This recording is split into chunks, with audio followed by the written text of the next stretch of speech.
Peace and welcome to the culture right here on the Black Star Network. I'm your host, Farajii Muhammad. Thank you so much for tuning in, and happy Monday, folks. We got a lot of great conversations. First, I want to talk about the situation that's happening in Detroit, Michigan, politically, where Black political power is losing, is seeing itself diminish. We'll talk about what's the latest as we go into this year's midterm election. Also, can we talk about that angry Black woman trope that continues to be a part of the narrative down in Georgia as both gubernatorial candidate Stacey Abrams and Val Demings are against candidates who are bringing that out? And I'm wondering, can we get past this? We'll be checking in with B. Fly to get her take on that conversation. And let's talk about the fact that there are a number of donor of sperm banks that are saying Black male donors are not there. There is a shortage on Black male sperm. We're going to check in with Dr. George Cooper, OBGYN, to give us the latest on this situation and how it affects the choices of Black women. So stay with us, that and a whole lot more on today's edition of The Culture here on the Black Star Network. Let's go.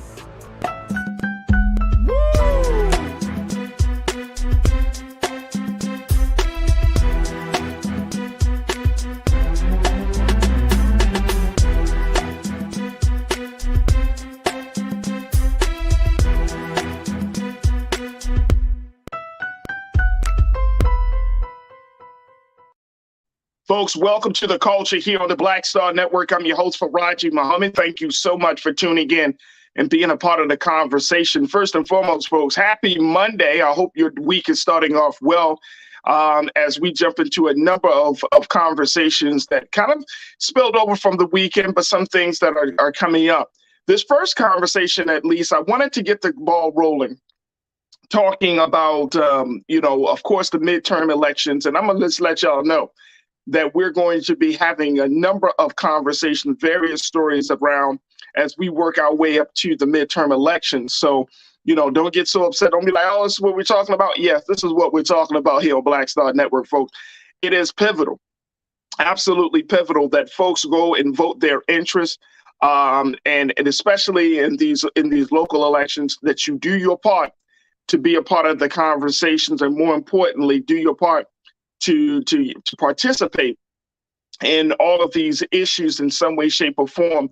This is also a great opportunity and a great time that I think that we can all recommit ourselves to doing something for our community, to doing something for our cities or our counties or our state, to get involved in some way, shape, or form. If nothing else comes out of these shows and these conversations, it's just this platform called The Culture that we have here on the Black Star Network.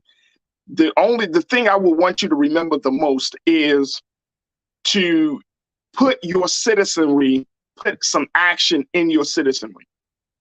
Don't be a lazy constituent. That's what I would say to you. Don't be a lazy constituent. Put yourself into action. Get involved as much as you can. Start with the places that are near and dear to your heart, those issues and those causes that are near and dear to your heart.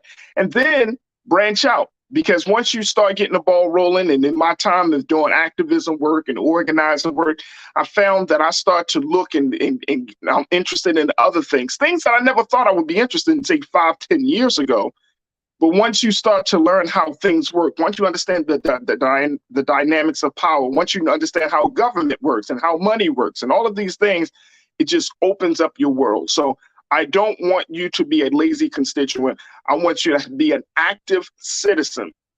Even if the United States don't count us as full citizens, quote unquote, as stated in the founding documents, the thing is that we can't keep that mindset that we have to be active citizens. Now, here's the thing. Here's why I'm bringing that up. Is because what I'm seeing in the state of Georgia, in the city of Detroit, is something that I think just speaks volumes about where we are right now. And folks, I was a little bit blown away, and I said, well, how can I talk to the culture crew? How can I talk to the audience about this? And I said, you know what? We're going to break this down into small pieces, right? Because we just don't have enough time. But we've had a number of conversations about Black political power, and I think this year probably more than any other time. And I would even go as far as to say, even beyond the presidential elections, right? I mean, we had those big conversations, but this midterm is so different. This midterm is so different, folks. And it requires us to be much more in tune with ourselves and in tune with our values and in tune with our view and our vision for a new future, right? It's so different. But more than that, it's also a sign that something needs to change with Black political power. And this is what's happening in the city of Detroit. And I want to share this with you. This is what's going on right now, folks. Now, take a look. This gentleman here, his name is Sri Thinendar, excuse me, Sri Thinendar. He had beaten, take a look. This is the state representative for the city, Michigan's 13th congressional district, which covers, which is in Detroit. This guy, and I'm not putting him on blast, I'm just sharing with you what the situation is. This is the man who has beaten 8 Black candidates in a primary to become the Democratic candidate for Michigan's 13th congressional district. And look what and I want to show you what this report is. And this is coming from the New York Times. The New York Times said that this Sri Thinendar, excuse me, he became this candidate for the first time in almost 70 years in a city that has the nation's largest majority of Black people. This is the representative. His victory, according to the New York Times, set off waves of anxiety among Detroit's Black political leaders who tried desperately to prevent Mr. Thinendar from winning. A primary win in such a heavily Democratic district is tantamount to being elected. I've experienced that in Baltimore as well. Black leaders described it as embarrassing and disappointing and argue that Detroit should have representation that reflects its population, which is 77% Black. 3/4 of Detroit voters supported a Black candidate. I want to stop right here because I want to, and like I say, I got to break this down into pieces. And I'll share please, into my culture crew, y'all share your thoughts with us and let's just have a brief discussion around this. This is like our intro to understanding that we really need to look at Black political power in some of these spaces, some of these major cities. When you're talking about Baltimore, Detroit, Chicago, Atlanta, Los Angeles, there is something happening, folks, where Black political power that we know it. Like, you have those Black political gatekeepers. We all know those individuals, right? In our respective cities and states. But we're also finding, and we've had this conversation last week, right? That Black people, of course, we're not monolithic. That Black people, just because you're Black doesn't mean you're automatically going to gain the Black vote. That Black people are seriously considering going across the aisle to do something with the Republican Party to see what they can get out of that. Black people, I'm saying Black voters are all over the place. If you have a gentleman, again, I'm not mad at this man for running, but he beat 8 Black candidates in Detroit, folks, to become the Democratic candidate, and he disrupted a history. Now, this is not his fault. This is not his fault. It just goes to show you that something is happening, that if he's able to beat 8 Black candidates, how was that able to happen? How was that able to happen? Let me share with you very quickly, and Keenan and Ariel, let's put up the second quote, please, from the article. Let me share with you, the New York Times said, according to their report, they said the challenge to Black political power in Detroit comes from divisions within its own leadership and from constituents. Reapportionment cost Michigan a House seat last year, and the newly redrawn district maps reduced the number of Black voters in the 13th district. After years of severe economic insecurity and a string of political scandals, some residents are showing a willingness to try something new. Take a listen to this. Watch this final sentence, folks. there is an emerging sense among some Black constituents that the psychic, emotional, and symbolic benefits of racial representation may not have materially improved their lives. Mm. Y'all hear me on that one? This is what's been reported. This is the landscape that Black folks have to work in. So you have a candidate who's able to navigate through all of that. If 3/4 of Black folks went out to support three Black candidates, then how was this gentleman able to get through the fray and become the Democratic candidate and essentially stop history with nearly, after 70 years, there's not going to be any Black person going to Congress from a predominantly Black city like Detroit? How does that happen? Well, a couple of things that crossed my mind, folks. The first thing that crossed my mind was that there were so many Black candidates. And this is the old, if you understand politics, about splitting the vote. This is a huge problem. I've seen this happen in Baltimore, and I've seen this happen in other cities. There's this huge problem where we can't be united even with the candidates. Y'all understand what I'm saying? We can't be united even with the candidates, and that's a problem. And as a result of that, you got Black folks voting for other Black folks, yeah. But then guess what? It opens up the field where another candidate who may not be a representative of the majority population is able to come through the middle and essentially win. I hope y'all understand what I'm saying on this. Again, this is not necessarily a bad thing for the candidate. I'm not blaming Mr. Thanida for running. I'm looking at, what does that say about Black political power and where we are right now, where we are allowed, where something like this would happen. And my concern is that this may happen in other cities where there's a strong Black political, base, strong Black political power. In cities like, around the South, like I said, this happened in Baltimore and in other places, right? Where folks can essentially take advantage of the splitting of the vote. And we got to figure out, why do we need, if you have 8 Black candidates on a single ballot, folks, we can't have a conversation beforehand. I remember back in the day, I was always told, and I was told this by a number of people, so y'all may have heard this or not, but I was told that at a certain point back in the day, maybe 40, 50 years ago, there were certain conversations that were had with Black folks getting in politics. Like you had a coalition of folks that would look at each candidate and say, hey, okay, you running for Black folks? And this coalition could be made up of community people and business people, but they essentially decided they were the ones that gave the blessings to the candidates. Or they were these were the group of people, and y'all know what type of folks, right?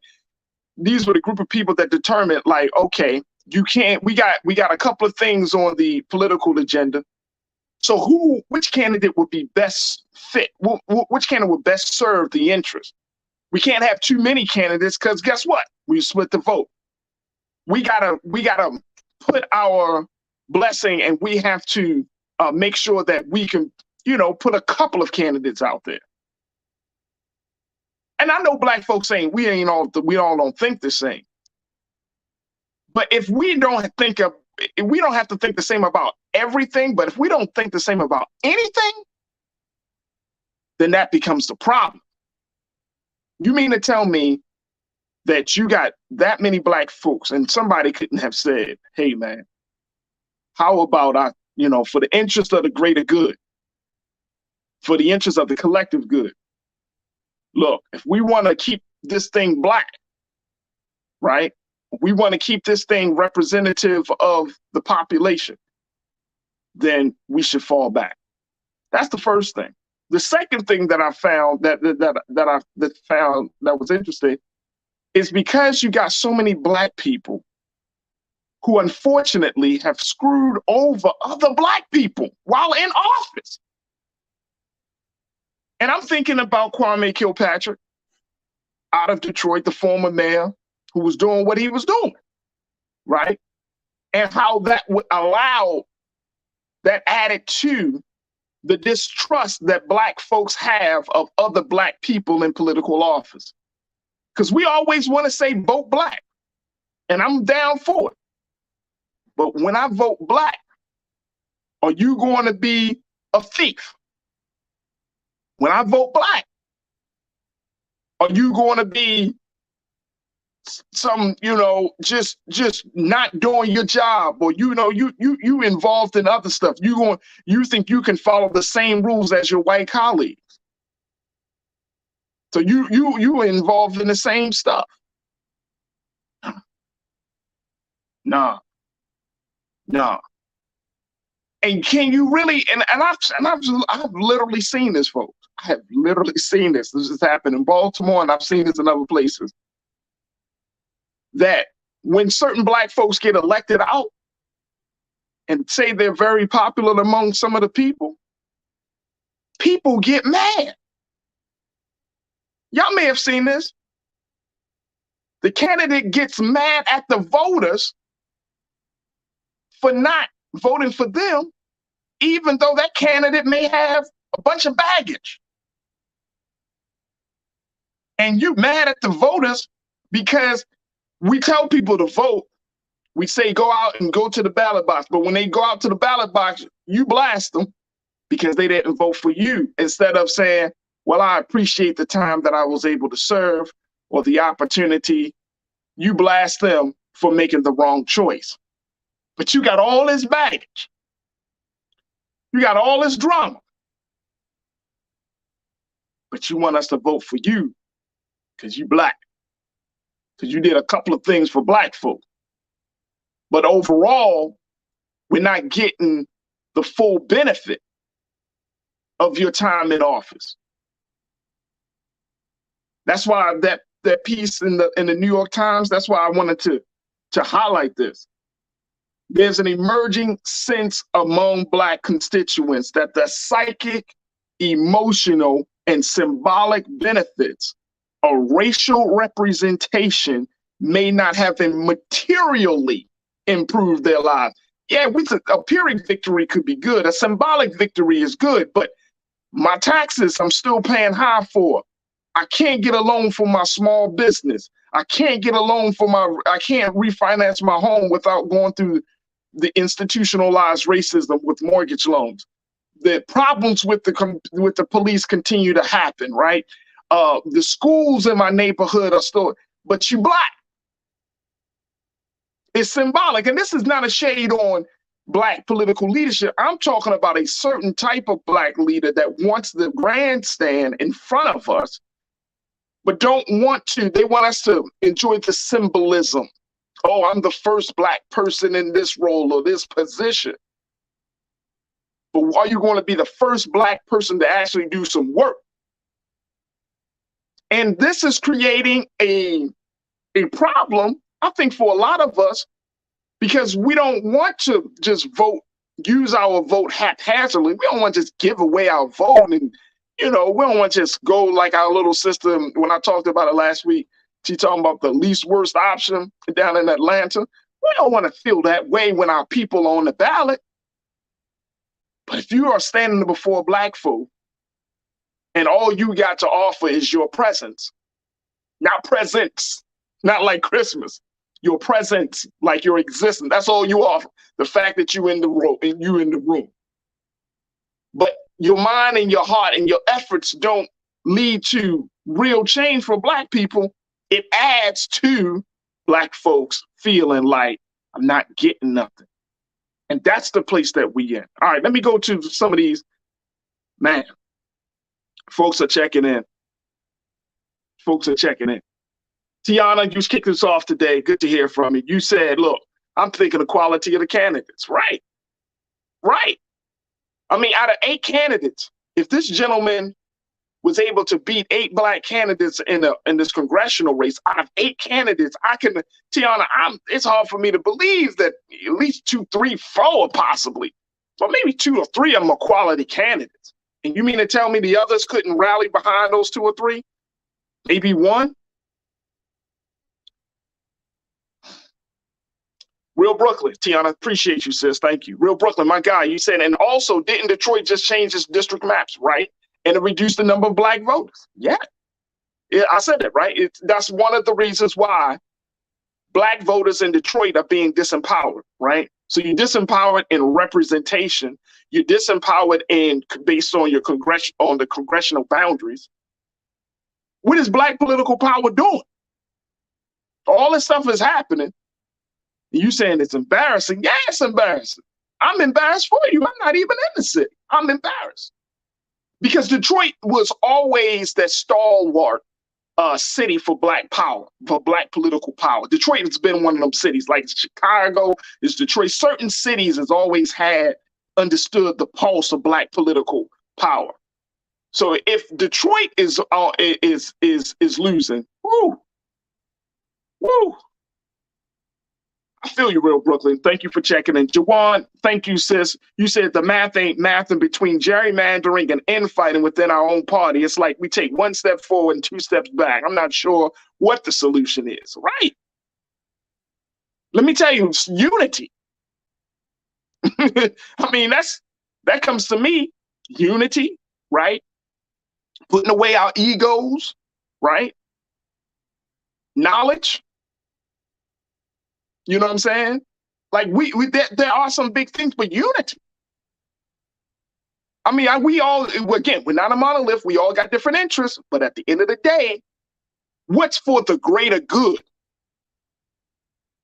You see what I'm saying?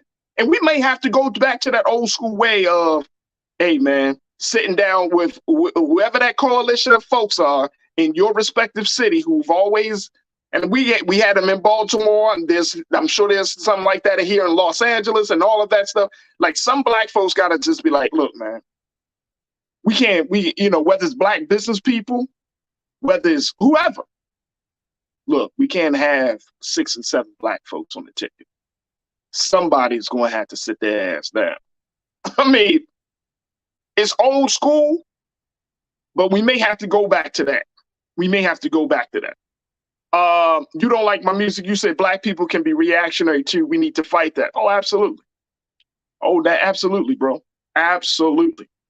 Everything is everything. You said too much ego, not enough on code. Come on, man. Come on.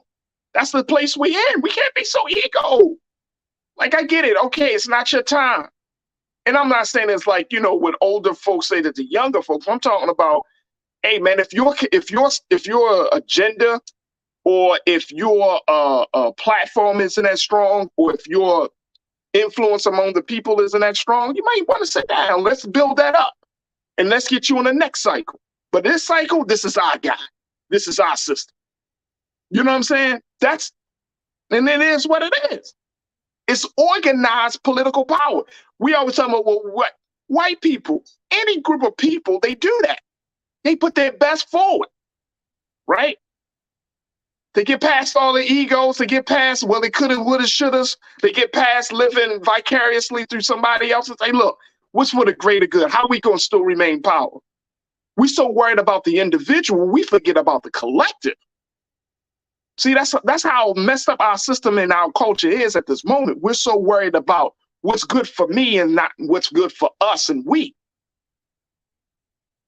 Michael, everything is everything. Thank you. Michael Judkins, good to hear from you. You said it is called gerrymandering. There's always been more than one black person running for the same office. Where have you been? I am from Detroit. I didn't say it hasn't. No, don't get me mixed up, Michael. I didn't say that more than one person shouldn't run or that's crazy that they are running. No, I didn't say that. But if you got 8 people on the ballot and gerrymandering happens, why shouldn't you prepare for that? And I'm saying that not just about Detroit. I'm talking about any city. You see stuff that's coming down the pipe, right?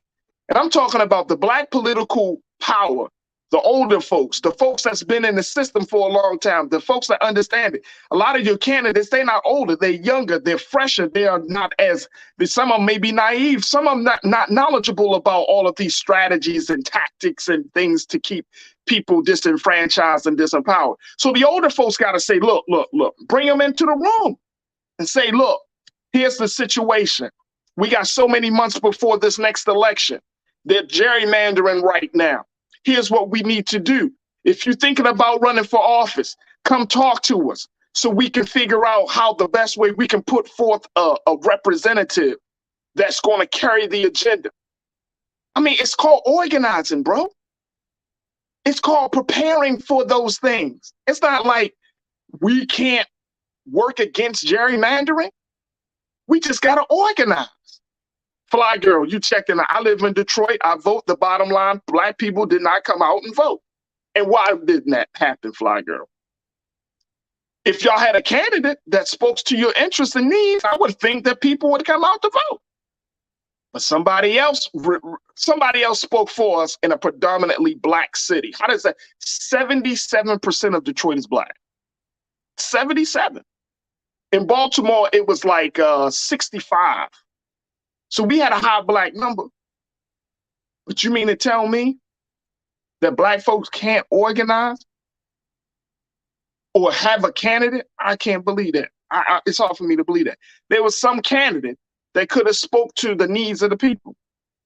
Shalinda, you said, and these black ones that didn't vote will be the main ones complaining, right? Right. Absolutely. Willie Frazier, you checked in and said, the question we should ask ourselves before we vote for me would be, is this person who runs for political office a public servant? Brother, absolutely. I couldn't agree with you more, Willie. I could not agree with you more, bro. That's part of the problem. We're not asking that question. Like, is this person who's standing before me asking for my support, are they really a public servant? Are they in it to serve, or are they in it to gain for themselves? That's a viable question. And we need to ask every black person that comes across to us, not what you got.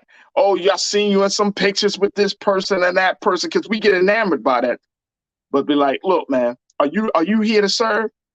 Like, for real, break it down for me like I'm in 4th grade, bro. Are you here to serve? Does your history speaks to your ability to serve the public without asking for a whole bunch of frills and thrills? I don't need, you know what I mean? You got to ask that question. Janelle, you checked it. After George Floyd protests, Democrats should have started civic ed and then consolidated under the agreed upon platform of ideas. Leadership funnel must be developed or you get a pile on. All right, let me just change that one thing, Janelle, and I like the direction that you're going. Take out Dems, replace it with black power, black political power. This ain't the Democrats' fault, y'all. This ain't the Democrats' fault. If you are waiting for the Democrats to respond to this ain't the Democrats' fault. This is black political power. This is an issue with black people, and I'm talking about those who have been in this system. They need to carry this. Lana, my sister, you checked in. Politically, we are dead, and our current leadership has failed us. Not all, because we can highlight which ones are. There are those who are running right now, or Mandela Barnes and others who are running right now, but not all. I don't want us to get into a place of hopelessness. They haven't all failed us, but we got to figure out how to duplicate those who are coming before us. Man, there we go. All right, let me get to Fly Girl. You said stop by blaming the redistricting in Detroit. Not enough young people came out to vote for the black candidate. Well, you got a lot of black candidates to vote for. So look, here's the thing. I wanted to put this out there because I'm very, very greatly concerned about where we are in the city of Detroit. But here's what we're going to talk about this as we lead up to, of course, to the midterms.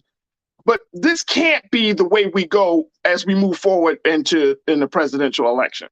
This can't be the way we roll, folks. Like, if nothing else, this midterm should give us some insight about where we are, how we need to change, and more importantly, what is going to be the new path for Black political power and progress in this country. If nothing else, the midterms should do that. All right, I got to take a quick pause. When we come back, let's check in with Culture Crew member B Fly as we talk about the trope of the angry Black woman, how that trope is continuing to be a part of the narrative, especially in the states and hotly contested states like Georgia with Stacey Abrams and Val Deming, and what we can do to move past it so that doesn't become a deterrent for Black folks to come out and support their own. Stay with us. That discussion is up next here on The Culture on the Black Star Network.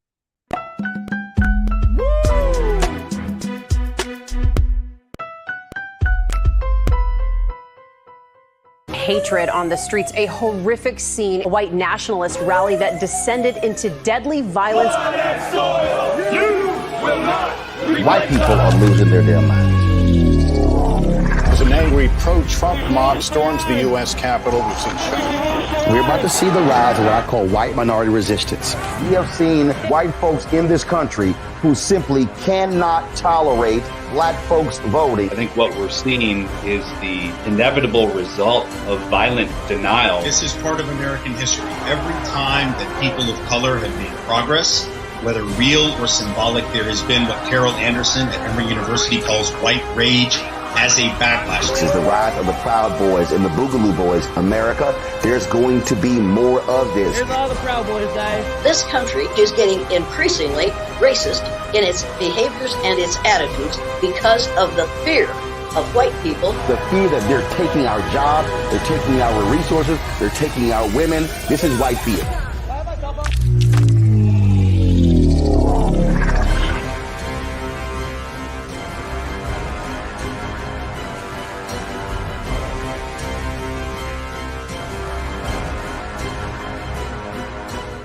When we invest in ourselves, we all shine. Together, we are Black beyond measure. When you talk about Blackness and what happens in Black culture, we're about covering these things that matter to us, speaking to our issues and concerns. This is a genuine people-powered movement. There's a lot of stuff that we're not getting. You get it, and you spread the word. We wish to plead our own cause.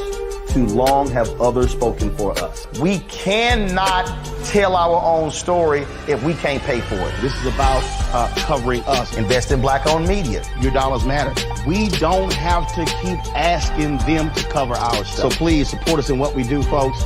We want to hit 2,000 people, $50 this month, raise $100,000. We're behind 100,000, so we want to hit that. Y'all money makes this possible.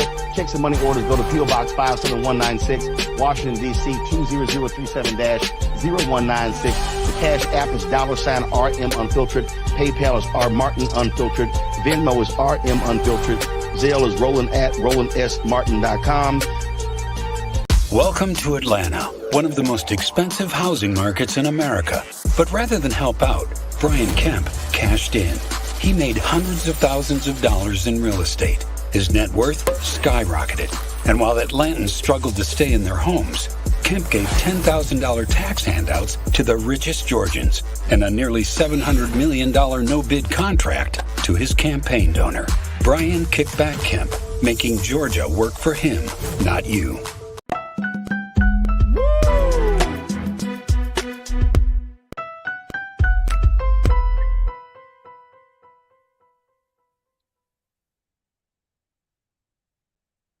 All right, folks, welcome back to the show here on the Culture on the Black Star Network. We're going to continue to talk a little bit about politics, but wanted to drop that piece for you about the city of Detroit and what I'm seeing. And so many of you have been checking in and talking about this, but let Detroit serve as a cautionary tale, because this is concerning, greatly concerning for me, and I hope it's concerning to you.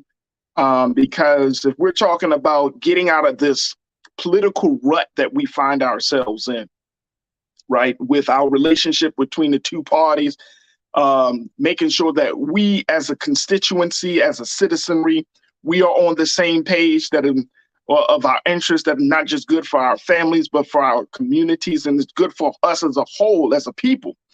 There's so many different factors. And so my hope is that part of the conversation, we can start to see something tangible and see the impact, the consequences.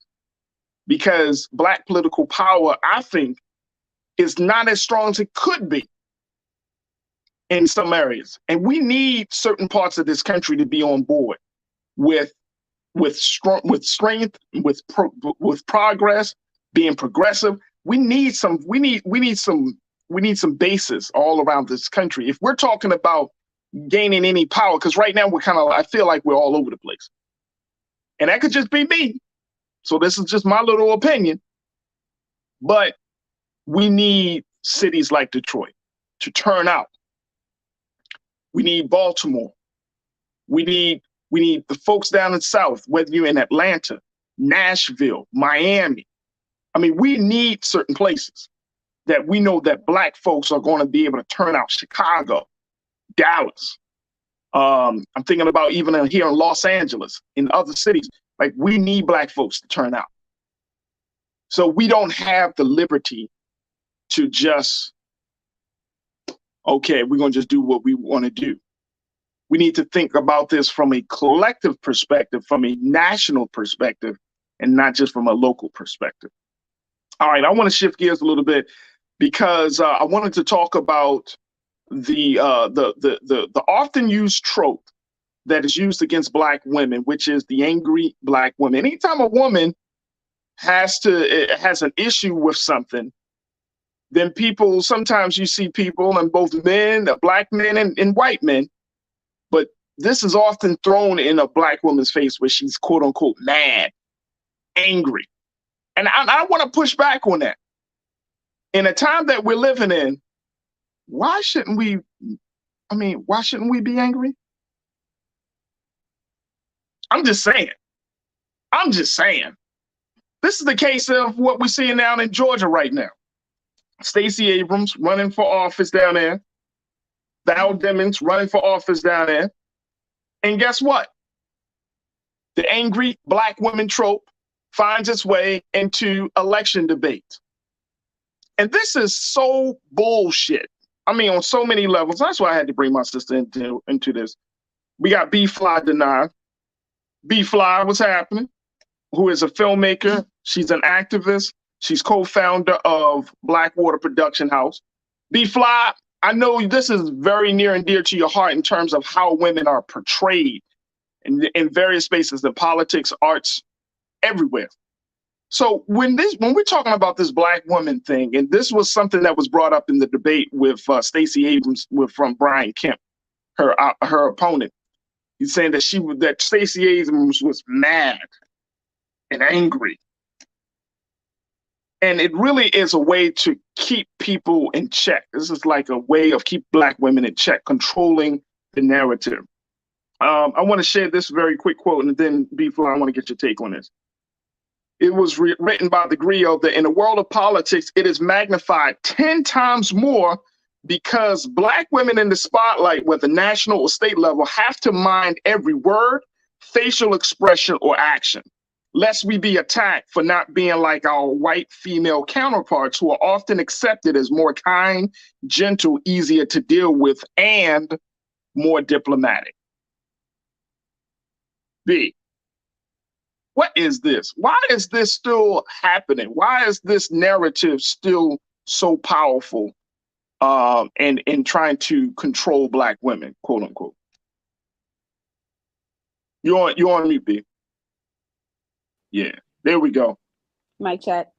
Yeah. How you feel, Farajii? I'm good. How are you, B? Great. Good. Good day. All right.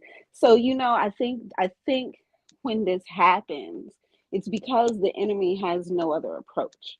You can't argue the politics, you can't argue the stats. So we end up arguing emotion. All right. As if anger doesn't have its own justification, and so what I am accepting today, all right, is that it is quite okay, quite natural, and we should be a certain level of collective angry, you know? Like, it's not like we're living in our utopia, you Right. know? So with that, and Right. it's not like we aren't still held hostage with our captors. So, you know, so we are supposed to be angry. The issue isn't our anger. The issue is ambivalence.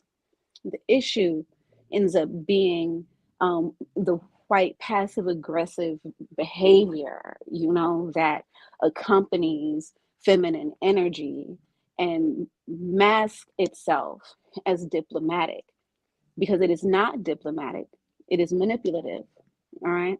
And so it's necessary for women to be able to identify rage as a specific catalyst into the fullness of our love language, and being able to practice that on enemy soil, which is also the soil that our ancestors tilled. So, you know, so yes, we can get mad, and, you know, they shouldn't call us angry, but raise your hand if you mad.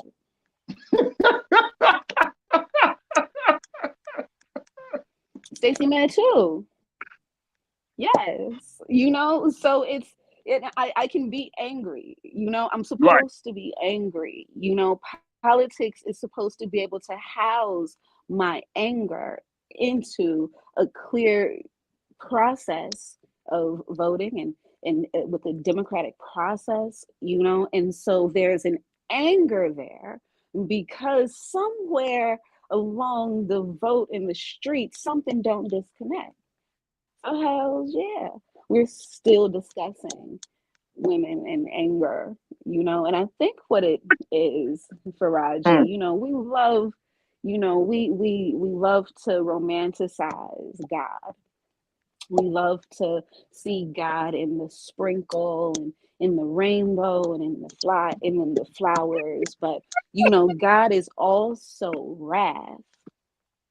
Right. And if I know women the way I know women, we are all of the above, you know? And so it's necessary for all of that to be unleashed when it's supposed to, with the clear execution, you know? And so that's what I'm a proponent for, you know? Every other group gets to be angry. And see, B, that's Patriots, the thing. That's the thing. patriots got to be angry. What? I mean, and I mean, I hope. I mean, man, oh man, I really. It's like moments like this, B. What I just say, I really hope that the sisters like Val and Stacey and other Black women who are running for office, I hope they have people around them to be like, be angry. Because there's a way for you to be angry and not go Tasmanian style on somebody, right? Like you could still, you know, the book calls it righteous anger. Why shouldn't you not have righteous anger? You know, there's a difference between being angry and being unhinged, Farajii. Facts. So we're not talking about unhinged psychotic women, all right? And Right. so Great point. that's where it is, you know. And Yeah. so if I know these, if I know these women the way I know these women, they're just gonna ride above that. You know, this is just another assault, another verbal Right. assault from white men, you know. And so it's like these things just kind of roll off of us like water, you know, at this point, which is also extremely angering. So at any time, a Black woman can express her anger and and be in full right and privilege and justification at the end of the day, you know. God is the tsunami, God is the rainbow, you know. Let me tell you, remember that moment, B, when President Obama was in office and I think it was during the killing of Trayvon Martin. And he made the point that the police, no, it wasn't Trayvon, no. I think it was the situation when Henry Louis Gates was locked out of his own house by mistake. And he called the police, and the police started harassing Henry Louis Gates about his own residence, right? And then the president, former President Barack Obama, came out and said the police acted stupidly. And people were like because he was clearly angry. The president was clearly angry. But it was just like, this thing that we put ourselves under, and I think this is something even for us as Black folks, right? When we look at people in leadership roles, let's change the standard. It's okay to be emotional and passionate and angry and joyous and full of joy and pride. And I mean, we're human beings. And you know, Fetus Buddha, you said this. Anger is a normal human emotion. I question the ones who are not angry. Right. Everything. How do you as a Black person in this country, you're running for office. Now we angry because we sitting outside of the situation, right? Like you know, we only privy to a little bit of information. But can you imagine you getting details about some of the injustices that plagues us each and every day? And you gotta have a straight face. You have to be very business, quote unquote, business-like, as you talk and address the injustices that is crippling your people in a land of the free. You know, Farajii, here's the thing. You know, there's only certain people are allowed to be angry. Yeah. You know, and so it's like, because we have not learned as a collective how to individually express true anger, you know, and so it's and so because of that, we end up pulling out these individual celebrities, these entities out of the wind, out of the sky, you know. So today we talk about Stacey Abrams. Last week we spoke about another Gemini. One is okay to be angry and express it, the other one is not, you know. And so it's like there's and so this conversation of who is allowed to express any one of their human emotions,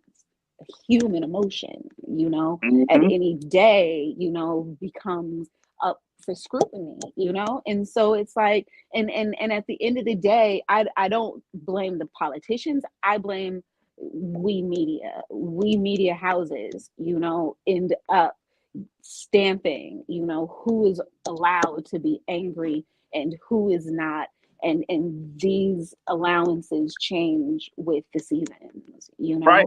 And so it's like, so it's always up for discussion whether a Black woman is permitted to be angry or not. It's always up for discussion whether a Black man is permitted to be angry or not, you know. But at the end of the day, you know, the Patriots, we see collective white anger. Come on, right? come on. This is like when the issue is not the anger of a Black woman, you know. The issue and the real fear, you know, is what happens when white people decide to be angry at it. Come on, and B, I'm right there with you. I'm right there. When they get angry, they pull out tiki torches. They ready to burn some shit down. Straight up. You know what I'm saying? Burn everything. No, I mean, seriously. They ready to burn it down, right? When they get angry. Hell, when they get excited and happy, they turn stuff up in some cases, right? You see this, right? After football games and matches and sports. Yes. You know what I'm saying? But when you see that, they get upset. But that can't be, we don't have, it's almost like we're told the audacity for you to be upset with your oppression. It's crazy, you know? And it's absolutely insane. And here's the thing, B. Hey, B, check this out, and I wanted to get your take on it. What do you think is the consequence of us having that same standard about our representatives? Because some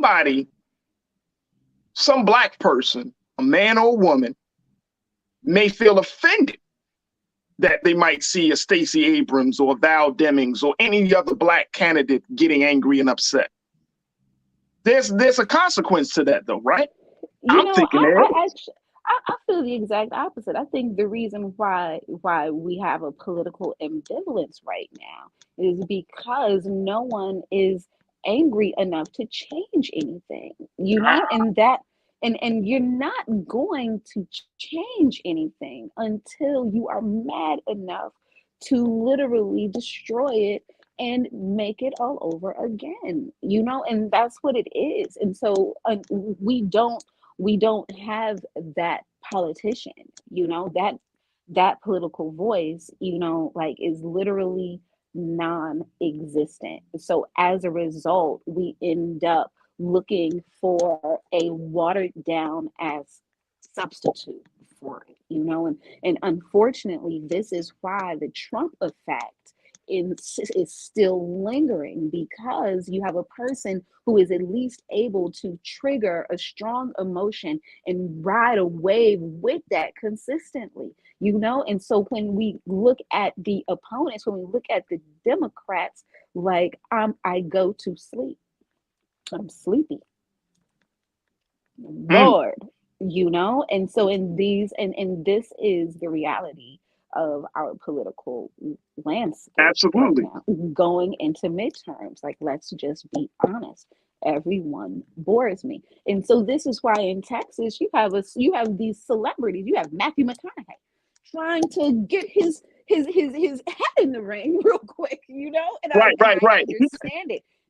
And it's unfortunate, but all it takes is a little speech, and you have all of America voting for Matthew McConaughey, praying for change, and so it's we.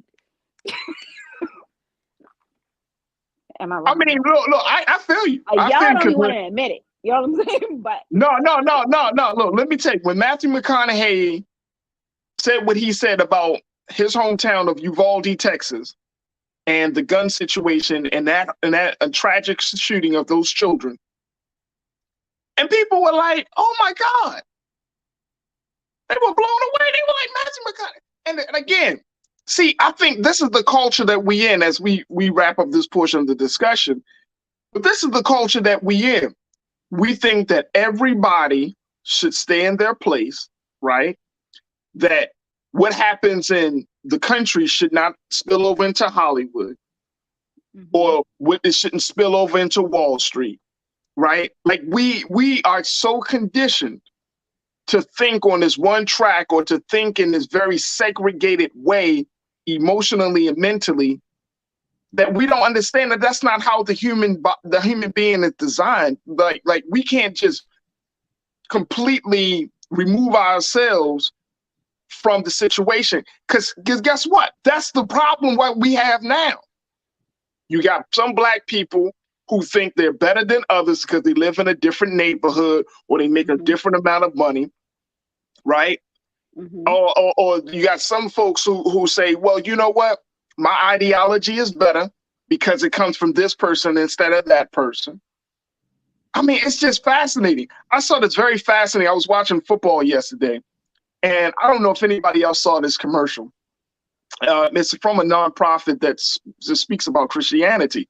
But they have this commercial where they talked about, they said there once was a man who was a controversial figure. And they started to show the faces of Black and brown and poor whites. And he said that this man had a message that people were resistant to. It was a powerful commercial. At the end of the commercial, they described Jesus. Powerful commercial. I was like, this is brilliant. Jesus for the win. That was brilliant, right? This is brilliant. You know what I'm saying? But the way they didn't show old pictures of what we know to be Michelangelo's cousin. They didn't show those pictures. They showed pictures of men and women, us today, Black people, Latino people, white people. And I was like, this is brilliant. This is brilliant. And so the point I'm making is that when you're in a space like this where people living in their silos and stuff, like part of the culture I would think would be to push back on individualism and moving into a space of collectivism. Part of the big thing for the civil rights movement, the driving force was our anger. We may not want to admit it, but the driving force for change was our anger. We were sick and tired. It was rage.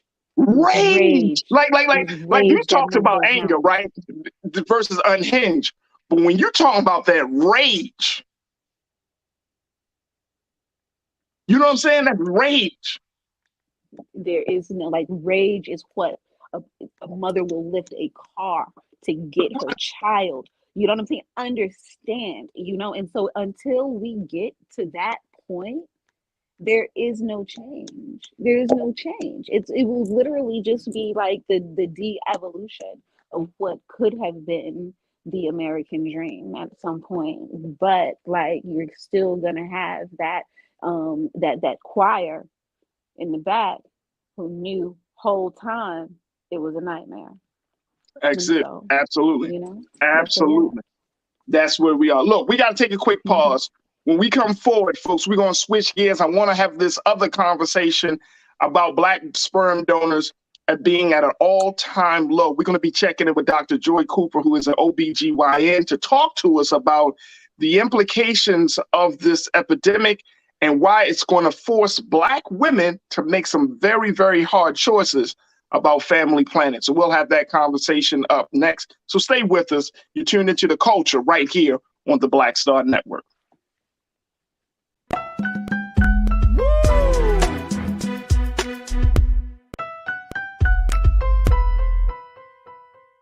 When we invest in ourselves, we all shine.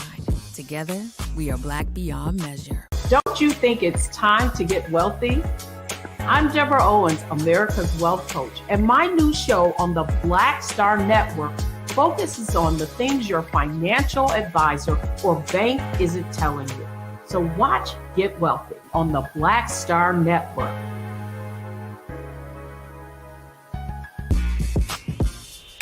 When we invest in ourselves, our glow, our vision, our vibe, we all shine. Together, we are Black beyond measure. When you talk about Blackness and what happens in Black culture, we're about covering these things that matter to us, speaking to our issues and concerns. This is a genuine people-powered movement. There's a lot of stuff that we're not getting. You get it, and you spread the word. We wish to plead our own cause. Too long have others spoken for us. We cannot tell our own story if we can't pay for it. This is about covering us. Invest in Black-owned media. Your dollars matter. We don't have to keep asking them to cover our stuff. So please support us in what we do, folks. We want to hit 2,000 people, $50 this month, raise $100,000. We're behind 100,000, so we want to hit that. Y'all money makes this possible. Checks and money orders go to P.O. Box 57196, Washington, D.C. 20037-0196. The Cash App is $RM Unfiltered. PayPal is R Martin Unfiltered. Venmo is RM Unfiltered. Zelle is RolandS.Martin.com. Welcome to Atlanta, one of the most expensive housing markets in America. But rather than help out, Brian Kemp cashed in. He made hundreds of thousands of dollars in real estate. His net worth skyrocketed.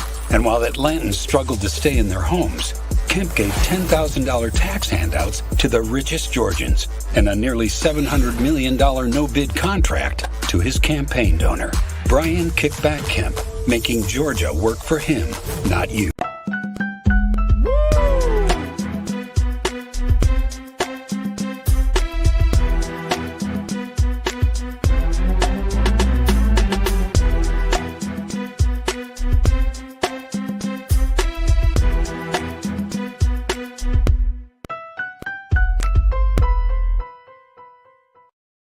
coming Folks, on. He was welcome to the really good second for hour of the culture right here on the Black Star Network. I'm your host, Farajii Muhammad. Thank you so much for tuning in.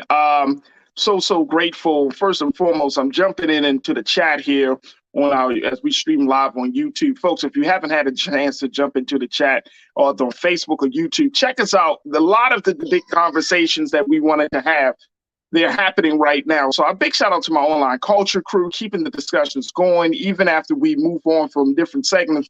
There's so much more that I'm learning, and I just enjoy listening and just enjoy reading and engaging with so many of you. So make sure y'all jump into the chat, be a part of the conversation. This is exactly what we wanted to have as we created this platform. And that's why we always tell you, make sure that you continue to support us here at Black Star Network, because this is the type of space where we can have a discussion of ideas and a discussion of sentiments. And we can go into these discussions because we don't always have the space, especially while these things are happening. While we, when do you have a chance to engage with your news in real time? So that's the beauty of what we're doing here on the culture on the Black Star Network. That's why we want you to continue to show your support. Go to our website today at blackstarnetwork.com. Support Black Star Network financially. Support us through sharing all of our content, and support us by downloading the app and continuing to strengthen our voice, as we are a Black-owned media institution and digital platform. We need your support today. Also, make sure that you check me out on my Instagram page at The Real Farajii. You can find me at Farajii on Twitter and Farajii Muhammad on Facebook. We'd love to connect with you, but I'm connecting with some of you right now on the chat, and I truly, truly appreciate the discussions that we're having.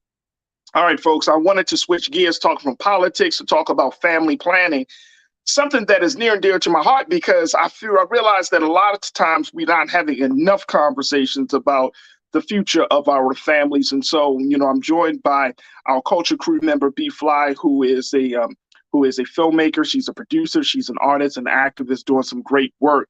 And I wanted to talk about this latest phenomenon that we're seeing, where sperm donors and sperm banks are asking and are in need of Black male sperm donors.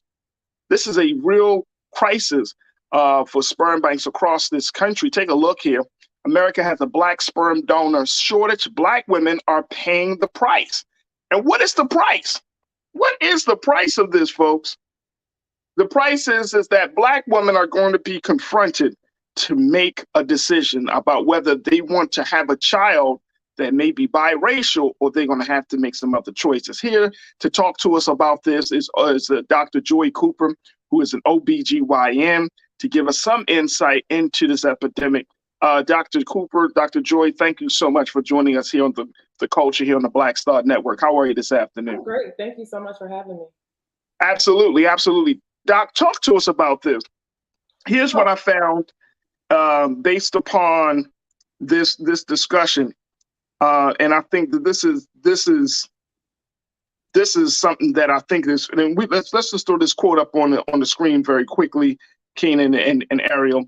The first quote that we saw around this situation, and I want to make sure that we put it up there. If y'all did y'all get that one yet? Okay, let me just share this with y'all very quickly. And then, Doc, I want to hear your take on it. Cryobanks reported that the number of Black women seeking their services to conceive rose sharply during the pandemic after increasing steadily over the years. Black women between the ages of 35 and 45 are far more likely to remain unmarried than women from other racial groups, according to the latest census data, with 44% of non-Hispanic Black women unmarried compared with 16% of white women. Yet Black sperm donors represent just a fraction of available supply, fewer than 2% at the country's 4 largest sperm banks, according to an analysis by the Washington Post. Wow. Why is this the case, Dr. Cooper? Why aren't we seeing Black sperm as in high volumes than others? So it's honestly a long-standing issue. This is not new. I think it's been conflated now because of the pandemic. I think the pandemic has brought this like YOLO energy, where everybody's like, let me have my baby now, because who knows what's going to be going on 2, 3, 4, 5 years from now. We've seen that, people are making that decision. But if you look back to, there's been articles about this for years. The problem is this: when you are a cryobank, you're looking for a few good men. And so what do people see that as? How do they advertise for that? Do they encourage, do they have advertising that appeals to Black men? And so I think really it's a couple things. That I think the problem is there always has been a shortage. I don't want anybody to think that this article coming out says that it's now. The problem is that demand has gone up. So now that demand is so high, the sperm banks cannot meet the demand that is there. So it's always been a shortage. And so if it's always been a shortage, why? What has been done in over the past few years, and now that we do have this pandemic that I think we're kind of slowly coming out of, what do we need to do? So I think there's a couple of things. I think honestly, the fact that the demand is so high, I think reflects two things. So first of all, it's not only single women who utilize sperm banks, it's also infertile couples who may have difficulty, there might be a male factor infertility. It also is lesbian couples and other gay couples who utilize these sperm banks. But I will say in terms of the single woman dynamic, I think this shows a reckoning that Black women are okay with being a single Black mother, which has been such a malign, phrase. Nobody wanted to be that. It was equated with welfare queen, all these different things. So that shows that there is a transformation in what it means to be a single Black mother, and that it's not necessarily a curse word. But I think on the other side, Black men would have to feel comfortable with having children out there that they don't know.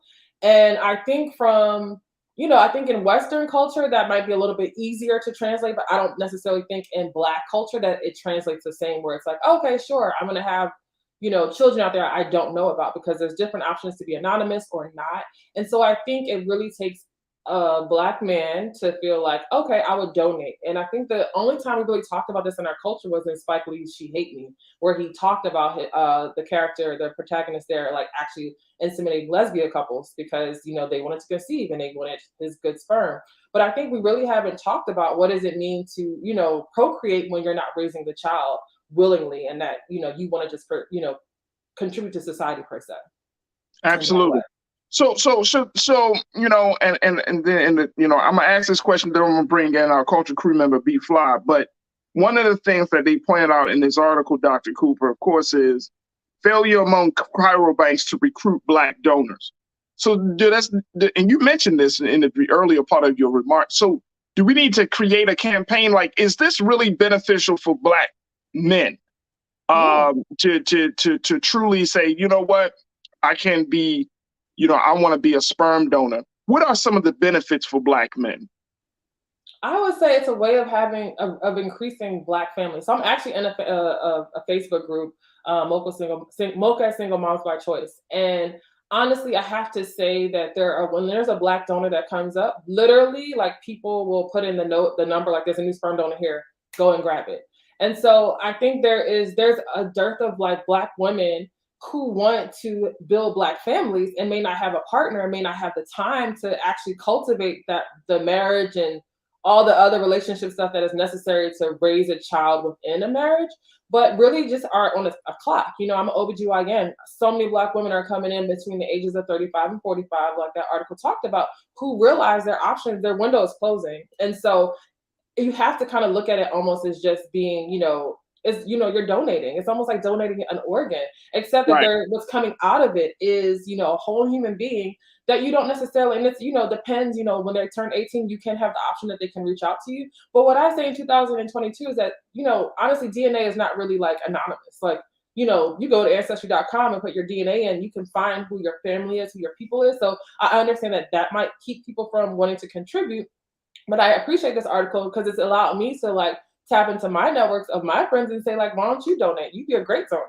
And I don't think people have thought about it because we don't talk about this culturally. When you look at the articles about this, there are a whole lot of like white men who are traveling all over the world donating, as, sperm kings is what they call them. But I think when you put the layers of what it means to be how Black men have been, stereotypical, consider how these different sexual deviant things that, have been put onto us through, slavery times and forward, I think it kind of makes it hard. But I think the flip side of it now is that we are in a situation where Black women really want to have kids, and whether that's through freezing embryos and doing a artificial insemination, they want to expand their family. And so really, it's a selfless giving, shall we say, because the money you get from it is not really great, but Right. it really is a way to contribute to someone's happiness, if that's the way to put it.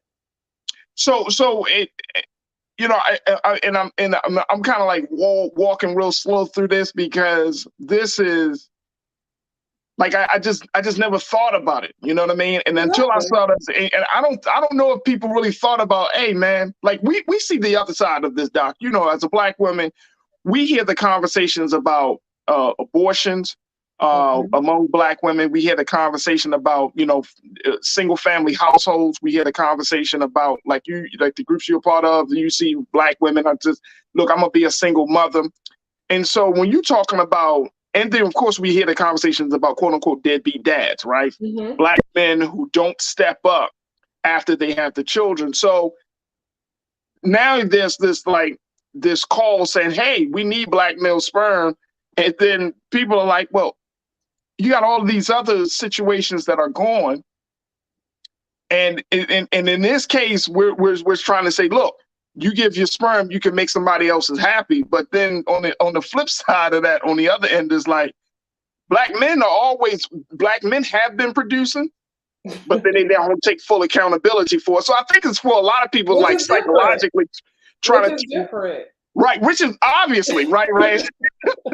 But psychologically, we're trying to reconcile all of these realities. Like, you want our babies, but you don't want us to be there. Like.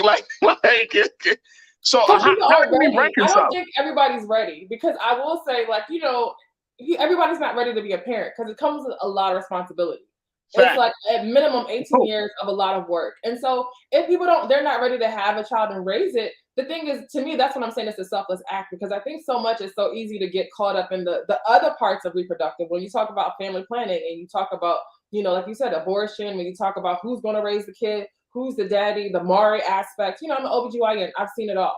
However, I think there is something completely separate, and that's why I was talking about compartmentalizing, when a woman says, I want to have a baby, come hell or high water, like this, with these boundaries, and I'm financially, I'm mentally, my community is there to make sure that I'm ready to take care of this child. And I think that is the shift, and that is the difference. And so it's not the same as saying, like, let's just go make a baby and go half on a baby, as the song says, because it's not going half. I'm going 100, and you can just know that you did a great thing. I'm going 99. You going 1? We go 1. But the thing is, you don't have to be there at the insemination. You don't have to be there, any of that. And so that's what I'm saying. I'm going 100. You did your little 0.001%. Okay. And so, then there's just like the rest. And so, because I'm like, when it comes to, and I think people get so caught up in like what it takes to make a baby, because, there are so many different ways to make a family now. Science has going leaps and bounds beyond where it was before. And so science is really making us do things, you can literally inseminate a egg and make an embryo, and then it goes for 5 days, and you put it in the freezer, and then you take it out 5 years later, and then voila, a baby. There's so many different ways to make a baby now, and it does not have to be how we thought about it. All right, so I want to bring B Fly into this, because I know B is just chomping at the bit, wanting to jump into this conversation. So Hey, my final question, and then B, I'm gonna let you have it. My final question on this, though, not final question, but before I go to B, when we look at this, does this promote the message of single family households? Is this like, does this just say, hey, Black men, I really don't need you. I need your sperm, but I don't need the rest of you. And I'm good about it. Does this promote a situation where we won't see more two-parent households in the Black community? Is that a concern that doctors and even, donor banks have around this? Because I'm hearing a lot of single Black women, but I'm wondering, is this contributing to fathers not being present? So I'll say there's different ways to have a family, and just because you're a single mom does not mean you'll never get married. You'll never have another partner. What I'm saying is that you have a finite time. Like women in general have a very finite time to have a baby. You are born with all the eggs you'll ever have. Women, when you carry your child, you are carrying your grandchildren. If you carry a girl, because her eggs are inside, and so we have to understand that it's about the timing. It's not saying that this is eternal. Just because you make a baby outside of wedlock does not mean that you're never going to be married. Does not mean you'll never be partnered. And so I think that's why I'm saying we had to change the way we think about it, because I know it's glaring. I know it's like it's out there, it's avant-garde, but really we have to just understand and accept that there's a very finite time that people can have a baby. And if they turn 45 or they turn 40 and then they can't have children anymore, they lost their window. And so would we rather that person not pass on their DNA and not have that right? Or, would we rather them for a time be single or maybe eternally be single? They have that option. They have that choice. I think the large scale thing of the Black family is that Black children who are well, if that person is well enough to take care of the child, a lot of us come from single parent homes and we still turned out okay. It's not about the inception. It's really about how you finish. All right, B, let's jump in.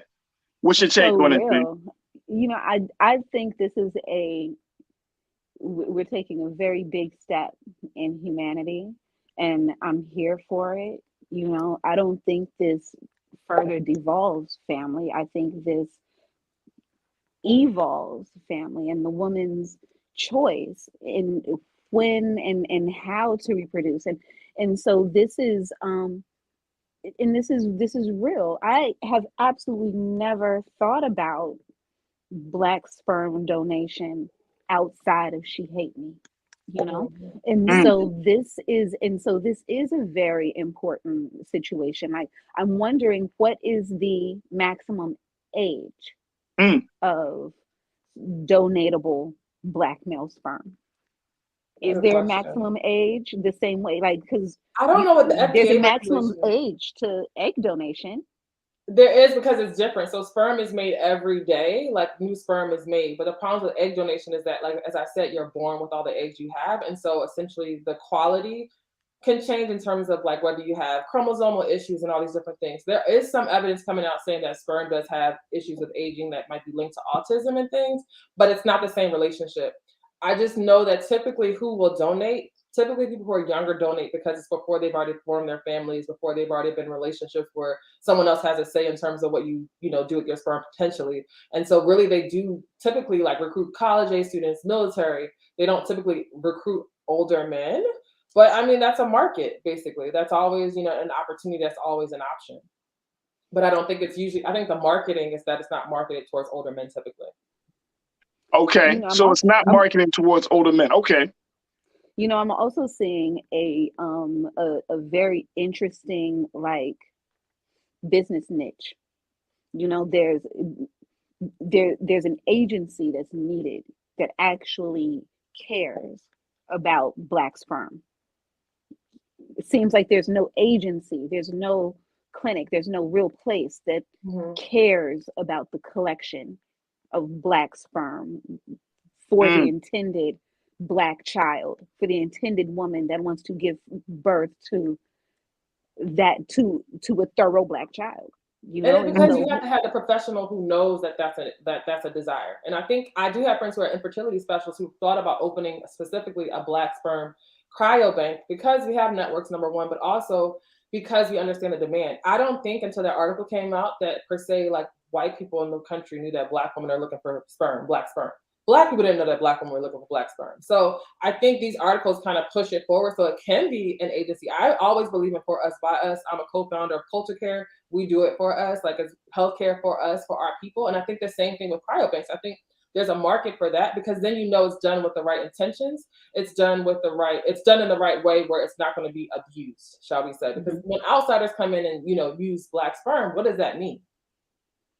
Yeah. And how do they market it? Because I think there was, in the article, they talked about, when they tried to market to young Black men, I think Black fraternities, they were saying that it was too urban in terms of how it was done. How they market to us. Look at McDonald's. They market to us a certain way when they want us to utilize it. But there's a specific way. You could do a step show real quick and be like, donate your sperm and that's it. Whatever. Yeah, give me an ASPCA Sarah McLachlan Arms of an Angel treatment. The Black sperm. Right. That's So what here's I'm the other saying. part about it. Is the fact that their selection process for a lot of these cryobanks, they said that in this piece, I thought was interesting, the selection process that demands a 3-generation medical history, which may be challenging for Black men who may not have access to quality care, and excludes donors with felony convictions. So the background requirements for you to give sperm may be a huge challenge for Black men. Some, not all of us. Every Black man obviously don't have a criminal record, you know what I mean? Exactly. But I'm talking about at least understanding your history, right? Like I've started the process of going on to like Ancestry and looking at my history, but I don't know if other brothers have gone that far yet. Well, that goes into your grandparents, and that's important so everybody. So you have to understand from the consumer. So if I am looking for sperm, I want to know, like, okay, what runs in the family? Does schizophrenia run in the family? Does, high blood pressure, diabetes, all these different things, because that might not gel with what I have in my own background. And so we might not do this when it comes to typical dating and building a family in a traditional way, but when you're purchasing sperm, you want to know like what you're getting. You want to know your return on investment potentially. And same thing with felons, like, sperm is not cheap. They quoted up to like $1,300, like $900 to $1,300 per vial. So everybody doesn't necessarily want to pay that much money for an ex-felon. I feel like there's other ways to get felon sperm if you really want that. I said what I said. All right, Doc, can we go to some of we got a lot of people that are checking in, Doc. Can we go into, and look, I'm not making light of this situation because again, I understand. I think I have an understanding, Doc, and B, where women really do want to have families, right? And the need for a child can come out of a lot of different spaces, whether it's the biological clock or whether a woman just feels like she's personally ready to take on, that new responsibility, or just, and this is, we've been talking about single women, but we also can't exclude that for married women, for women that are in relationships, who may not be able to procreate for a variety of reasons, that this is an option, right? That this is a very real option. And Janelle, one of our loyal watchers, she was talking in the chat and just saying, look, let's not act like this process of in vitro fertilization hasn't been around since the late 1970s, right? Like this has been happening, right, for a very long time. But I think again, Doc, for Black folks, we've been exposed to some of these other dynamics of family planning, and the lack of family planning, that this has not really been a conversation piece. This has not been an option. So I would say for IVF, look at Michelle Obama. Michelle Obama talked about in Becoming that her children were both conceived from IVF. And I think we have to really talk about that so that we can get rid of that stigma and say like, because it's been happening since the 70s, but we might not know someone. So I think it's important to kind of like open up the world and understand like, wow, like, and I think that same caller said that, family, like, it takes a whole village to raise a child. So I don't know why everyone's so, caught up on the 2-parent dynamic. That's not even our tradition culturally. It is the extended family. It is mama, cousin, brother, dad, all of the people, uncle, all these different people make up your village and raise this child. So we have to marry what we know from the technology we have now, and people like Michelle Obama, Barack Obama, who shared their stories, and marry with our own traditions and know that we can still carry on the same legacy despite, not having the traditional 2-parent home, because that has never been, the only way in our community. Absolutely. Absolutely. All right, let's go to some of the comments we got from our online culture crew. Lana, you checked in and said, Black women choosing to not have a family should be concerning to our community. Don't see that anywhere else. I wonder why. #systemic. Doc, can you speak to that? So I guess the thing is this, my thing is, look, I'm always going to be pro-choice, pro-Black woman making their choice. So for me, I just think that like you see it in other communities, you just don't know those people. And white women are making, so that's what I'm saying. I think the article is a little bit misleading because, the New York Times a few months before had an article about how like there's a shortage of sperm all around because the sperm banks can't keep up with the demand because white women are making these same exact decisions. It's just that now when we put the Black on it, it kind of feels like, oh no, like why are Black women doing this? My thing is, if anybody wants to, eradicate the need for Black sperm donors, be better Black men and put a ring on it, get into relationships, do all those different things if you want to do the traditional sense. But do not, come for Black women who want to actually extend their family and utilize their own DNA. Chris said it. Yeah. How about that? Chris, wow, you said, wow, so now we are promoting having a baby without a family in a lab, and then the government can be the daddy. So again, we are projecting that welfare queen equivalent. And I think that's what I'm saying. We have to be very careful about how we talk about this decision. If you're going to pay $1,300 for a sperm, most likely you will not be asking the government to pay for your child. You're not on government assistance. Yeah, it doesn't work that way. And again, I said, if you want to get, fill-in sperm, if you want to get on the government and have babies, there are other ways to do that without being like a part of the shortage. That's not who the shortage is for. And I think, again, that's what I'm saying. I think we are trying to make Black women out to be who they are not in this situation, because we can't see Black women as anything other than what we want them to be. But this is about freedom of choice. And I think it's hard for people to see that Black women in this situation have a choice. I think it's really hard. Everyone's going to have to get uncomfortable and realize there are other options in dealing with everybody's stuff. You can opt out and start your own family, and maybe wait until people grow up and they're 45 and 50, and then be like, okay, then I got remarried, we blend families, and you call it a day. But it's I don't think obviously the government's not involved with $1,300 going down for some sperm. Yeah. B, what's your take on this question? This is only an issue because Black women are still not 100% owners of our wombs in the eyes of the law, in the eyes of the government, in the eyes of other men, in the eyes of society, and it's like there's still some sort of permission, that goes with it. And so it's damned if you do, damned if you don't, because now it's like you can't have an abortion and then you can't buy your sperm.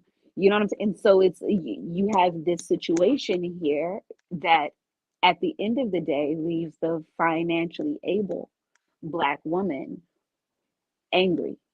All right. And so with that, there's this gap. And so that we can't get beyond the need, of like at the end of the day, like we just need more Black donors. Like we just need more Black donors, and stop policing Black families, and like that's what this is. This is where we're policing the creation of Black families, and that right there, like we need to just cease and desist and like applaud, like, oh wow, Black families can be developed and created in this extremely Afrofuturistic way as well. Like bravo, like that has nothing to do with a single parent trope at all. You know what I'm saying? Like, and so we have to evolve the way we think, about these collective Black issues, about issues that directly affect women that come out into the world, and I'm in total agreement with your point of, policing the woman's womb, right? Like there's still a lot of control. I mean, we could talk about what white men have done to, remove any type of agency from Black women of their own bodies. But that same mindset has certainly affected Black men in a very, very, unfavorable way, because, we think, okay, yeah, like if brothers, look, here's the thing. And I think Doc and B, we can't just kind of make this one way. I think to your point, Dr. Cooper, the thing is, a lot of Black men are producing babies and are not taking care of these babies. You said that. Mm-hmm. No, yeah, damn right I said that. You see what I'm saying? Like, and I'm saying as a man, if we really are serious about being fathers, if we're serious about establishing families, don't produce babies and not take care of them. And then you get mad at women who want to be in a space of being a mother. They want to have a family. Now you thinking about going to the lab to get your child, blah, blah, blah, boom, boom. But if you serious, like, and I'm saying as a Black man, let's create a culture with other Black men where we frown upon deadbeat dads. Say it.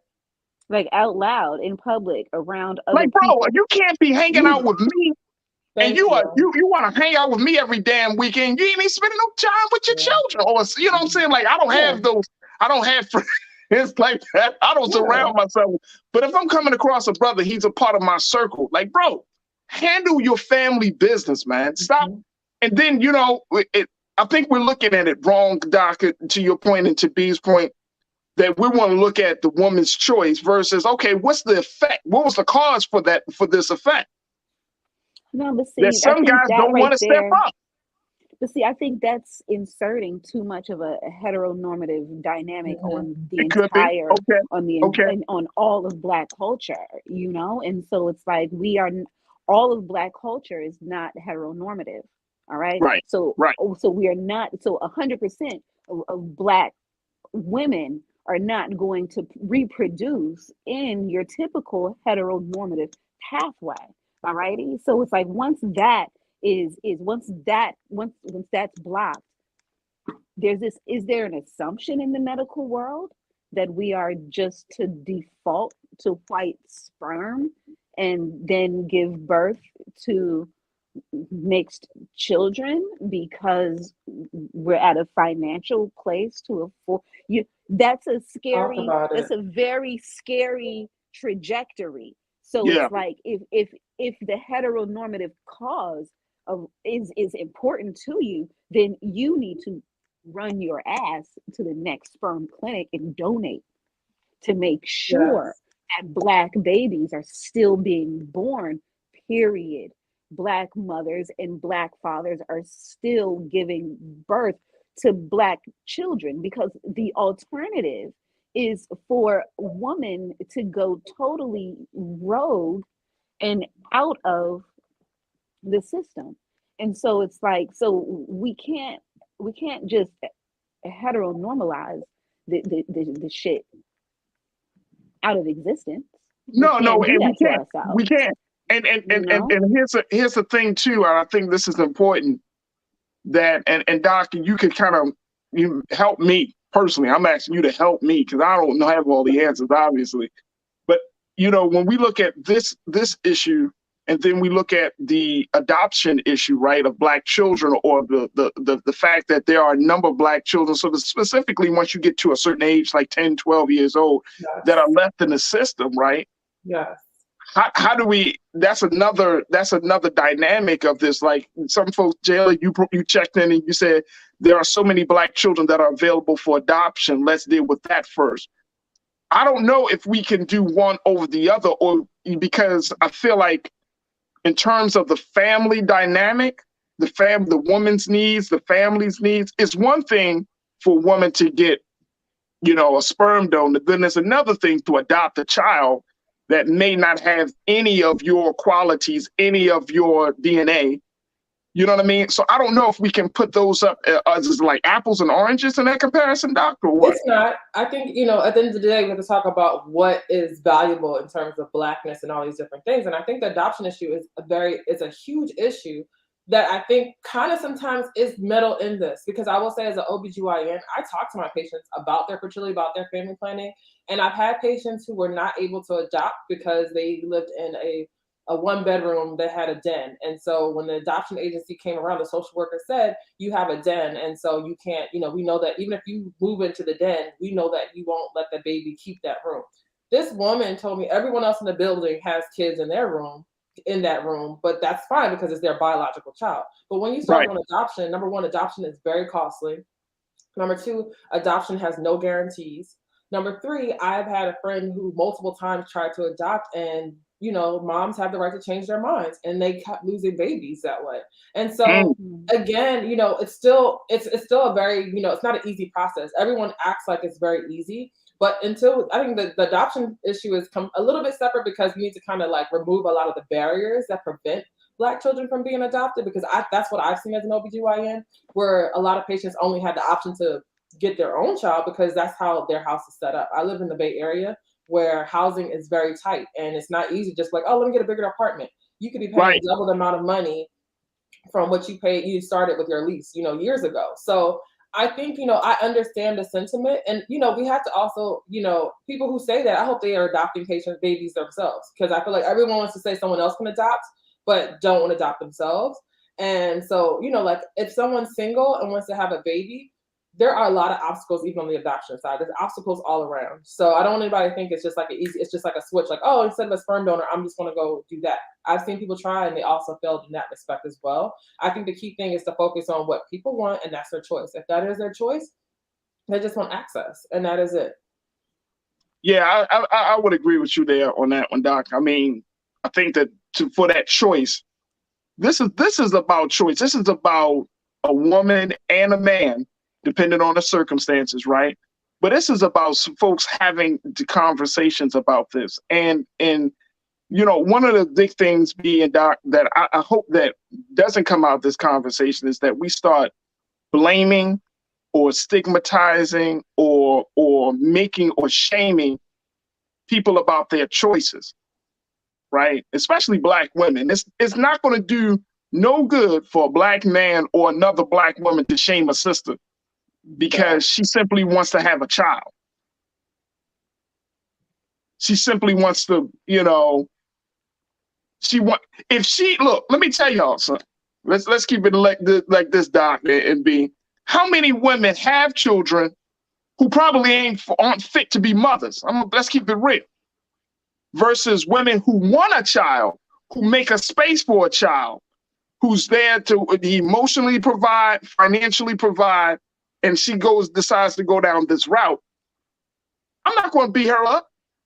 That's I don't silly. want to shame either. I don't want to shame, moms who go through their stuff and can't, manage their children just as much as, I don't shame men who aren't there. But what I will say is this. I know a lot of people who choose this route because they were single mothers with a partner who they had to spend thousands and thousands of dollars on, trying to get lawyers to get child support out of them.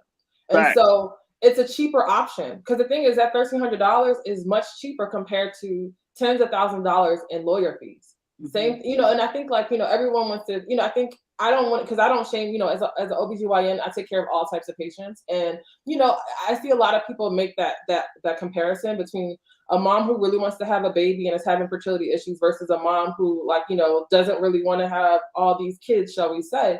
But I don't want to, we never know, we know there are a lot of societal reasons why people end up in that situation where they can't handle all the kids they have, where they didn't have access to good healthcare, they didn't have access to a job, they didn't have access to a lot of things. And so I don't even want to, I think, again, that's kind of more like apples and oranges. But really, I think the better comparison is, you can have a child with any old body from around the way, but if they don't do what they're supposed to do, then you have to then spend money to make sure that they actually do what they're supposed to do. And lawyers are very expensive. And so some people would rather do it on the front end than on the back end.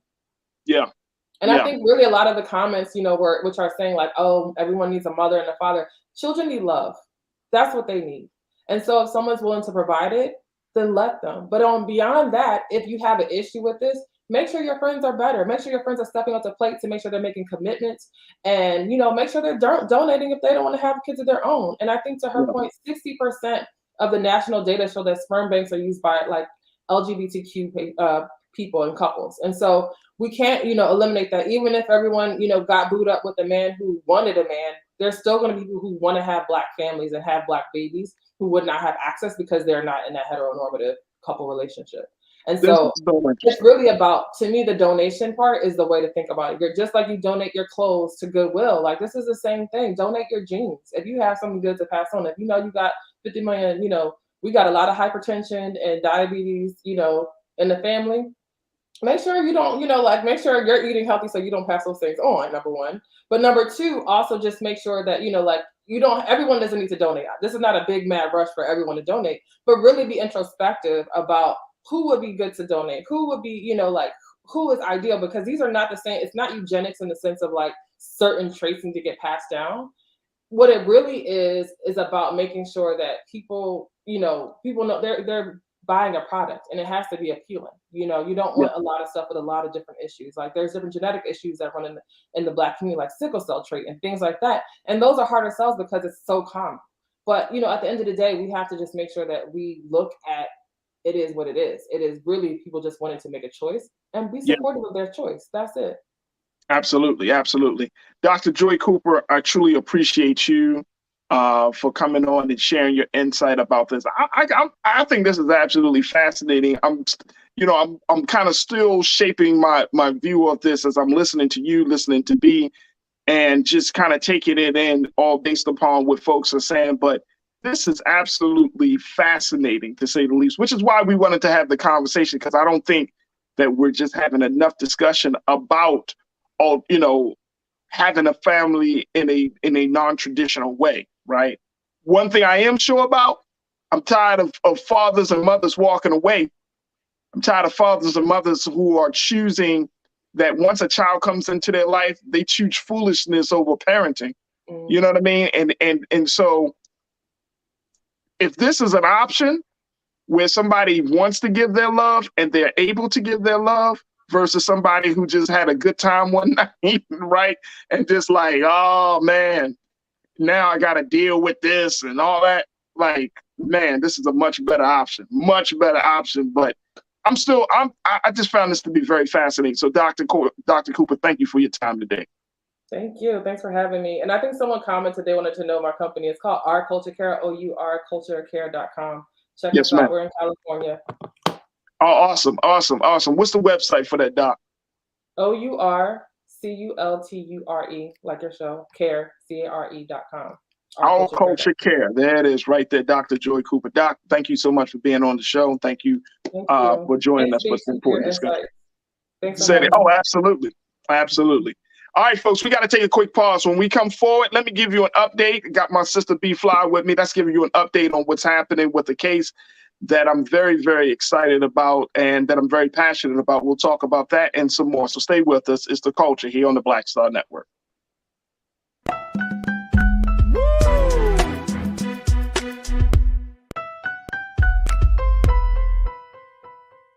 Pull up a chair. Take your seat. The Black Tape with me, Dr. Greg Carr, here on the Black Star Network. Every week, we'll take a deeper dive into the world we're living in. Join the conversation only on the Black Star Network. Hatred on the streets, a horrific scene, a white nationalist rally that descended into deadly violence. White people are losing their damn minds.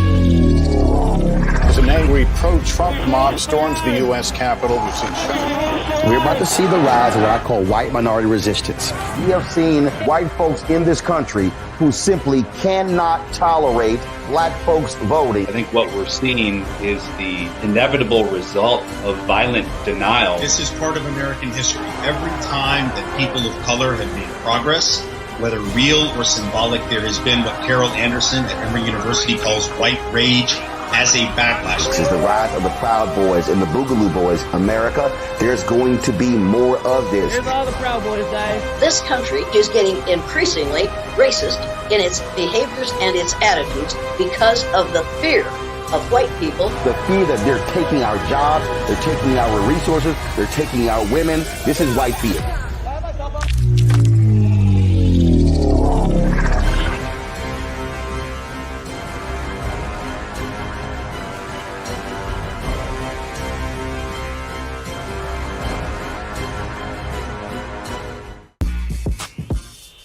When we invest in ourselves, our glow, our vision, our vibe, we all shine.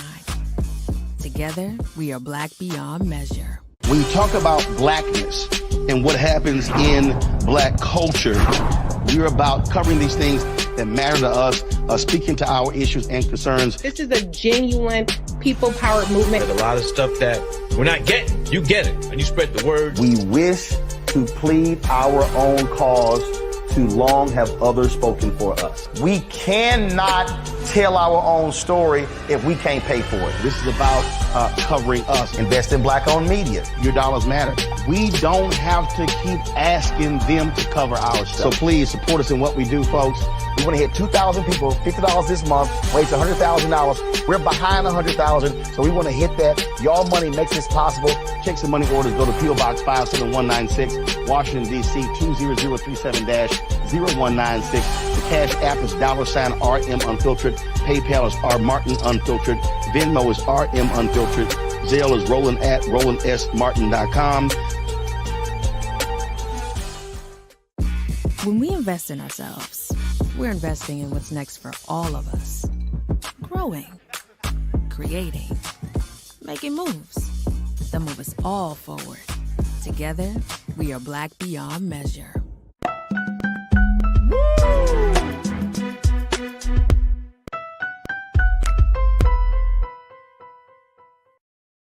All right, folks, welcome back to the show.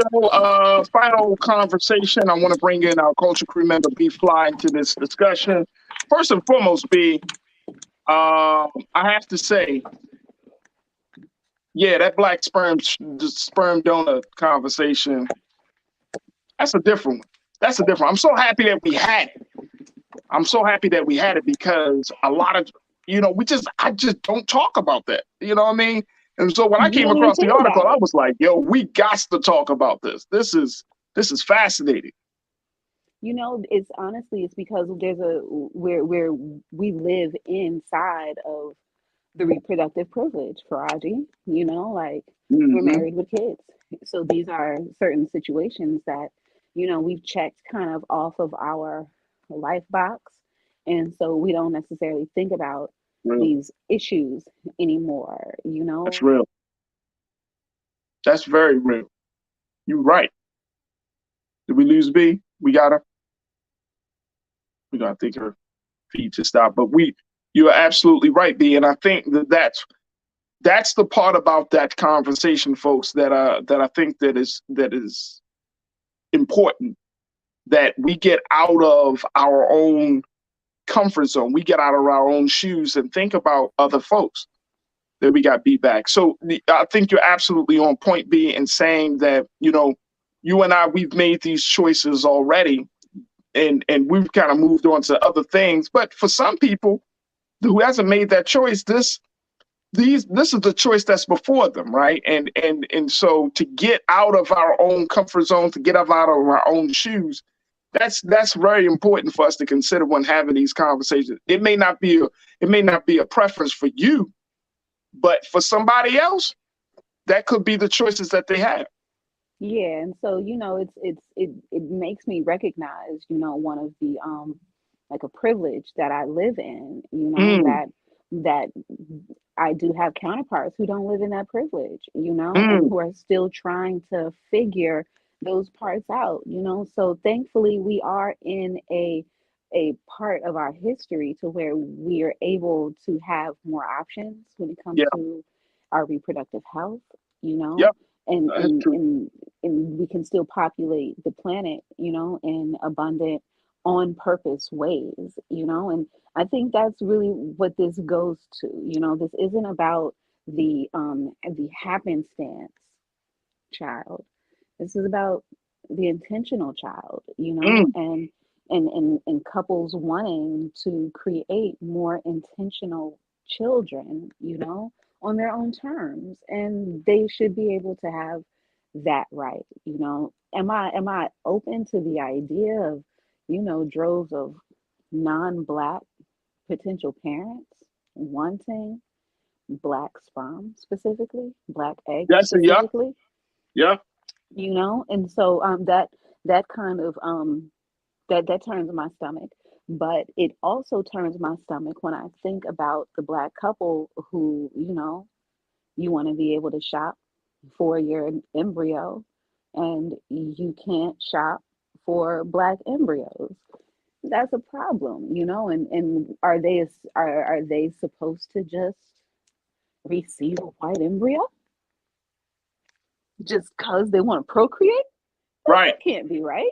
You know what I'm saying? Right. That can't be okay. And the idea that that's what women have been settling for, is that what women have been settling for? Yeah. It's not okay. you know, when we were talking to Dr. Cooper, you know, I didn't.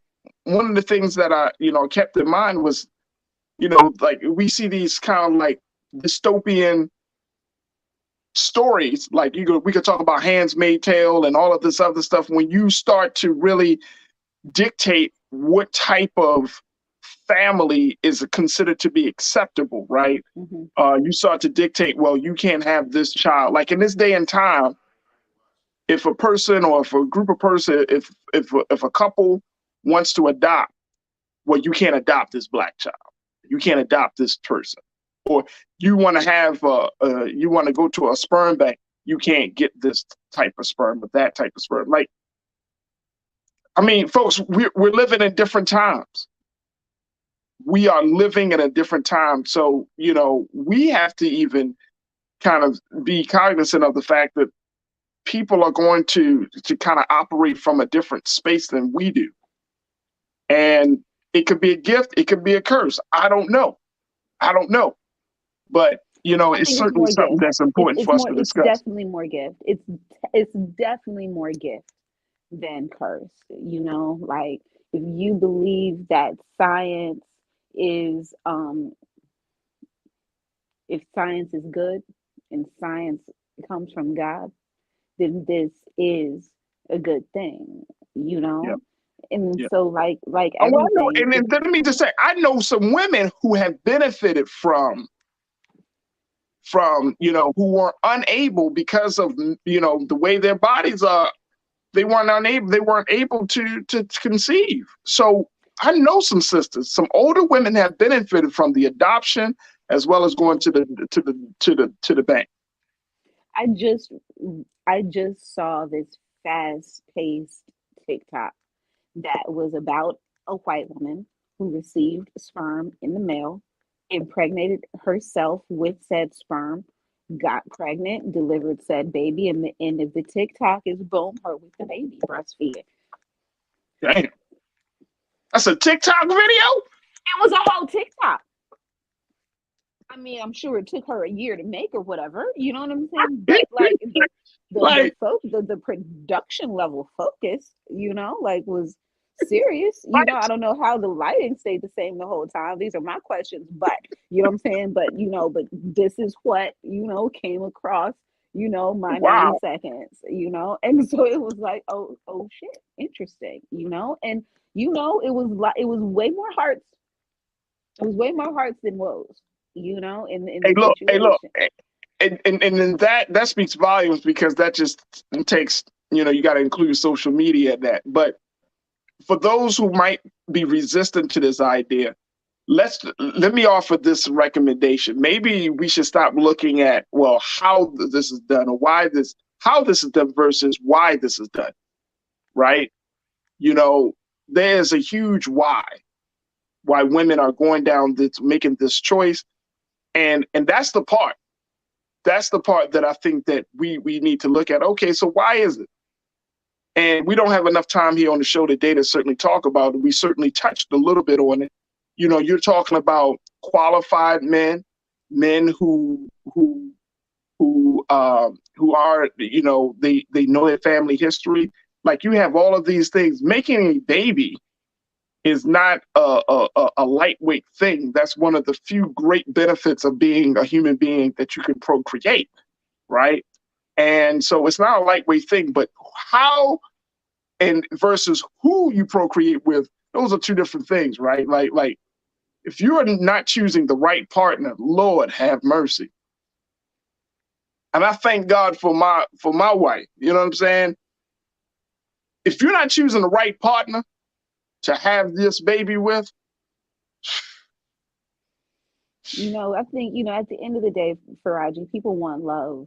And I think a gross misconception of parenthood is that you're going to receive a bigger amount of love, like from the process of parenting, that's going to take over any other place of love lack, and so, but money cannot buy love, Nope. And so I think, to your point, like the the sad part of it, you know, it has our humaning, our human relation devolved to the point to where procreating with each other has just become too toxic on a mass level. B, don't start a whole new conversation. Don't do it, sis. I mean, But I'm with you. That's I'm the with question. you. That's the overarching Right. thing, you know, because we've Have we stepped gotten so to that far place? out of the nuclear. That's a decent question. Like, have we gotten to that place where procreating with each other is so toxic that we decide on alternative means? We don't even want to deal with it no more. You know, I mean, we all know, you know, our mamas say, I can be broke by my damn self. There it is. Is this the child of that, you know? There it is. I'm gonna leave that there. I want to get to this update, D. This was a case, a story that was near and dear to my heart. It hit me hard. This is the case of 21-year-old Asia Womack. Do y'all remember last week I said, I think it was the beginning of last week, but we talked about it on the show, where this 21-year-old who was a basketball player, basketball star when she was in high school, she was having a basketball game with a friend, a 31-year-old man by the name of Cameron Hogg. And they were talking trash and all of this stuff. And she essentially beat him in the basketball game. He left. She ended up going home, hanging out with a friend. He came over because he knew they're in each other's circle. He came back, got out of his truck angry, pulled out a gun and shot little Asia Womack 4 times right there as her and her friend were just chilling on the porch watching TV. And so I had put it out there that we need to make sure that this guy is put into police custody and the family is brought some justice. Well, it was reported last week on Thursday that Cameron Hogg was arrested and he is now in custody. And, you know, he has been charged with the murder of Asia Womack, a senseless murder, that didn't need to happen. But because of his ego and his anger, he decided to kill that little sister. So big shout out to the folks in Dallas, to the Dallas Police Department for doing the job of finding this guy. Because this joker needs to be behind bars. Needs to be behind bars. And it's so sad that someone has to lose their life over a basketball game. I cannot get over this, B. A basketball game. Her mother said that Asia brought this guy into the fold, into her family, treated him with love. She fed him. They hung out together. He sat in her home and spoke to the mom and all of these things. And he ended up killing her because of a basketball game. Put that joker under the jail. Nah, he killed her because of jealousy and envy. That's what that was. That wasn't about jealousy and envy of what her skills. It was, yeah, and probably of her family. You know what I'm saying? Probably the love that surrounded her. You know, like there wasn't a game. You know, he wanted to snuff out her life. You know, and that's real. And I have a feeling that there were probably indicators of that in their relationship before that day. There were indicators of that in his household, you know, before that day. You know, I would in these situations, like we should be allowed to interview the parents. You know, we should be allowed to like full counsel, like interviewing of the parents, like what's going on. Like this can't be the first time that your child exhibited, you know what I'm saying, this extreme behavior, you know? And so it's like in order to get to the bottom, you know what I'm saying, of where we went wrong as a society, you know. And so when you're dealing with children, you know, there should be a deeper level, you know, of investigation, you know, to understand why this is happening. Absolutely. You know? But this Absolutely. is way more than a game, you know. I'm sure you're right. I am sure you're totally right, because if that's how you feel after a pickup game of basketball, trash talking, and you decided to take it to this level. Yeah, like I feel like there was someone's social media probably got, you know what I'm saying, an uncomfortable amount of likes as a result. You know, like something was, and so this is ego combined with envy, you know, a splash of sexism.